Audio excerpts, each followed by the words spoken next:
Les éditions Thelem présentent un enregistrement intégral de Funny Story de Émilie Henry, lu par Sarah Ordeni.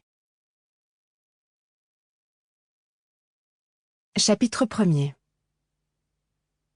Mercredi 1er mai, 108 jours avant de pouvoir partir. Certaines personnes ont un don pour raconter les histoires. Elles savent comment poser le décor, trouver le meilleur angle, quand faire des pauses pour créer du suspense ou balayer sous le tapis les détails malencontreux. Je ne serais pas devenue bibliothécaire si je n'aimais pas les histoires, mais je n'ai jamais été tellement douée pour raconter les miennes. Si j'avais reçu un penny chaque fois que je me suis interrompue dans une anecdote pour décider si ça s'était vraiment passé un mardi, ou peut-être plutôt un jeudi, j'aurais quelque chose comme 40 cents devant moi. Et c'est beaucoup trop de minutes de ma vie gaspillées pour un si petit gain. Peter, à l'inverse, aurait pas un rond et un public captivé. J'aimais particulièrement sa façon de raconter notre histoire, celle du jour où on s'est rencontrés. C'était à la fin du printemps, il y a 3 ans. À l'époque, nous habitions à Richmond.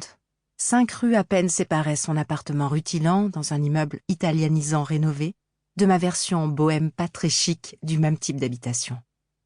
En rentrant à la maison après le travail, j'avais fait un détour à travers le parc, ce que je ne faisais jamais, mais le temps était parfait. Et je portais un chapeau mou à large bord pour la première fois de ma vie.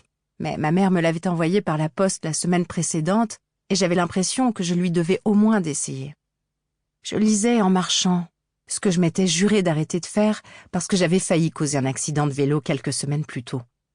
Lorsque soudain, une brise tiède s'était engouffrée sous le bord du chapeau. Il s'était soulevé de ma tête et avait survolé un buisson d'azalées, jusqu'au pied d'un bel homme grand et blond. Peter déclarait que ça lui avait paru une invitation. Il riait presque avec autodérision en ajoutant « Je n'avais jamais cru au destin jusqu'ici ». Si c'était bel et bien le destin, alors il est raisonnable de supposer que le destin me déteste un tout petit peu, car lorsqu'il s'était penché pour ramasser le chapeau, une nouvelle rafale l'avait envoyé en l'air et je m'étais élancée à la poursuite de mon bien jusque dans une poubelle. En métal, scellé au sol.